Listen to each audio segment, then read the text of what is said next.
গ্রেপ্তারকৃতকে হাজির করা হয়েছিল ট্রাইব্যুনালে। এই মামলাতে আমরা দুটো আবেদন দিয়েছিলাম। একটা হচ্ছে চৌধুরী আব্দুল্লাহ মামুন ফরমার আইজিপি, তাকে আমরা জিজ্ঞাসাবাদ করতে চাই, যেহেতু তার নেতৃত্বে তিনি পুলিশের প্রধান ছিলেন, তার নেতৃত্বে সেই জুলাই আগস্টের সমস্ত হত্যাকাণ্ড, মানবতা বিরোধী অপরাধ সংঘটিত হয়েছিল, এপিসি ব্যবহার করা হয়েছিল, হেলিকপ্টার ব্যবহার করা হয়েছিল, মারণাস্ত্র ব্যবহার করা হয়েছিল। এই বিষয়ে তিনি আগে একটা জবানবন্দি দিয়েছেন। সেই জবানবন্দির সূত্র ধরে আরো অনেক তথ্য, যেগুলোর ব্যাখ্যা তার কাছ থেকে আমাদের দরকার। হেলিকপ্টার অপারেশন কার নির্দেশে হয়েছিল, কারা কারা যাত্রী ছিল, কতগুলো ফ্লাইট পরিচালনা করা হয়েছিল, কি ধরনের অস্ত্র পরিবহন করা হয়েছিল, পুলিশের প্রধান হিসেবে তার এটা জানার কথা। সেই বিষয়ে আমরা তাকে জিজ্ঞাসাবাদ করার জন্য একদিনের সময় চেয়েছি। আগামী 23শে ফেব্রুয়ারি তাকে জিজ্ঞাসাবাদের জন্য অনুমতি দিয়েছেন একদিনের জন্য।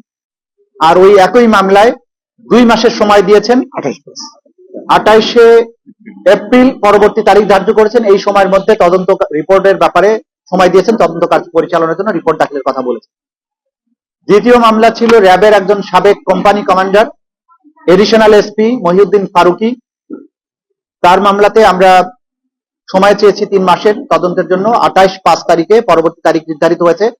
তার বিরুদ্ধে অভিযোগ হচ্ছে তিনি অসংখ্য মানুষকে গুম করার সাথে জড়িত এবং গুমের শিকার ভিকটিমদেরকে তার অফিসে এবং বিভিন্ন আয়নাঘরে, নির্যাতন সেলে অমানবিক নিষ্ঠুরতম পন্থায় নির্যাতন করতেন এবং নির্যাতন করার ব্যাপারে তিনি একজন মাস্টার মাইন্ড, তার একটা স্পেশাল কোয়ালিটি আছে।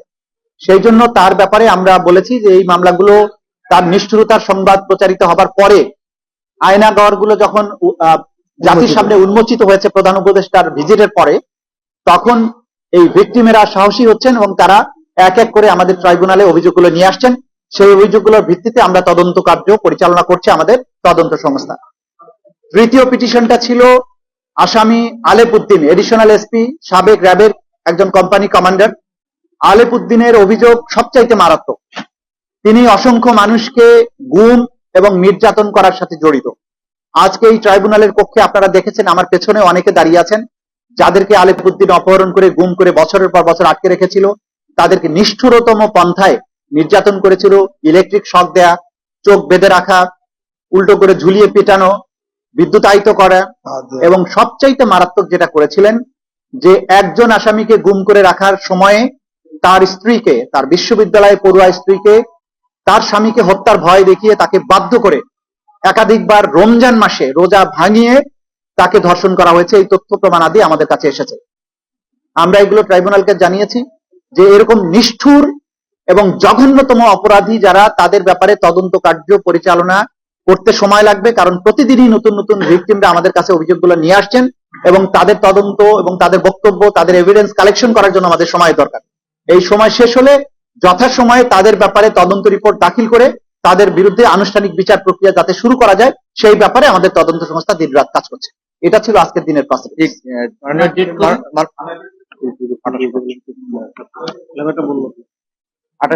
আচ্ছা, মাননীয় চিফ প্রসিকিউটর, চৌধুরী আব্দুল্লাহ মামুনের মোবাইল ফোন এখনো পর্যন্ত জব্দ করা যায় নাই কেন? আমরা যেটা আমাদের তদন্ত সংস্থা চেষ্টা করেছে, তার মোবাইল ফোনের ব্যাপারে তাকে আমরা জিজ্ঞাসাবাদ করেছি, মানে আমাদের তদন্ত সংস্থা জিজ্ঞাসাবাদ করেছে। তিনি বলেছেন এই মোবাইল ফোন হারিয়ে গেছে। তার এই বক্তব্য সন্তোষজনক নয়, কারণ তিনি গ্রেপ্তার হওয়ার পূর্বে সেনানিবাসে ছিলেন বলে তিনি জানিয়েছেন। তারপরে তার মোবাইল ফোন থেকে তিনি সোশ্যাল মিডিয়াতে বক্তব্য দিয়েছেন 5ই আগস্টের পরে। সুতরাং তার এই মোবাইলে গুরুত্বপূর্ণ এভিডেন্স আছে, এটা আমরা আমাদেরকে যে কোনো মূল্যে পেতে হবে। আমাদের তদন্ত সংস্থা আপ্রাণ চেষ্টা করছেন কোথায় উনি রেখেছেন এই সব বিষয়ে তাকে জিজ্ঞাসাবাদ করতে হবে। এই জন্য কিন্তু আমরা তাকে ইন্টারোগেশনের জন্য চেয়েছি। এবং প্রত্যেক আসামির মোবাইল থেকেই আসলে অনেক গুরুত্বপূর্ণ তথ্য পাওয়া যাবে, এই জন্য আমাদের কাছে এটা একটা অমূল্য সম্পদ। আজকে আমরা আরেকটা কথাও আপনাদের মাধ্যমে জাতির কাছে বলবো, যারা এই আসামিদের মাধ্যমে গুমের শিকার হয়েছিলেন, তারা দয়া করে তাদের অভিযোগগুলো আমাদের তদন্ত সংস্থার কাছে অথবা আমাদের আন্তর্জাতিক অপরাধ ট্রাইব্যুনালের প্রসিকিউশনের কাছে নিয়ে আসুন নির্ভয়ে। বাংলাদেশ এখন স্বাধীন হয়েছে। অপরাধীদেরকে, যাদের বিরুদ্ধেই প্রমাণ পাওয়া যাবে, তাদের বিরুদ্ধে যথাযথ আইনগত ব্যবস্থা গ্রহণ করা হবে।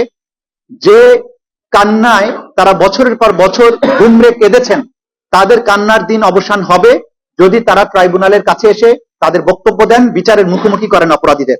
আমরা চাই অপরাধীদের বিচারের মাধ্যমে বাংলাদেশ কলঙ্ক মুক্ত হোক এবং যারা গুমরে গুমরে কেঁদেছেন বছরের পর বছর তাদের কান্নার অবসান হোক। আমরা সেই জন্য তাদেরকে এগিয়ে আসার জন্য আহ্বান জানাই। কি প্রশ্ন?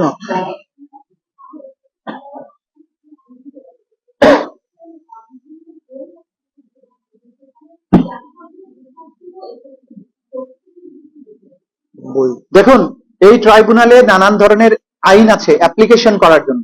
উনি অ্যাপ্লিকেশন করেছেন যে এটা একটা অবান্তর অ্যাপ্লিকেশন। তিনি বলেছেন একটা গোপন খামের মধ্যে ভরে বইপত্র উনি জেল অথরিটির মাধ্যমে জিয়াউল হাসানের কাছে পৌঁছাতে চান, কিন্তু কোর্টে যখন বলছেন তখন বলছেন আমি আইনের বই দিব এবং জাতিসংঘে রিপোর্ট দিতে চাই। আমরা আদালতে বলেছি যে কোনো কারা কর্তৃপক্ষের কাছে আগে তাকে রিকোয়েস্ট করে বলতে হবে আমি এই জিনিস আসামির কাছে দিতে চাই। যদি কারা কর্তৃপক্ষ সেটা রিফিউজ করে, তাহলে যদি সেই রিফিউজালটা এই মামলার সাথে সংশ্লিষ্ট হয়, যে ডকুমেন্ট দিতে চাচ্ছে সেটা যদি এই মামলার সাথে ট্রাইব্যুনালের মামলার সাথে সংশ্লিষ্ট হয়, তাহলেই কেবল ট্রাইব্যুনালে আবেদন করা উচিত।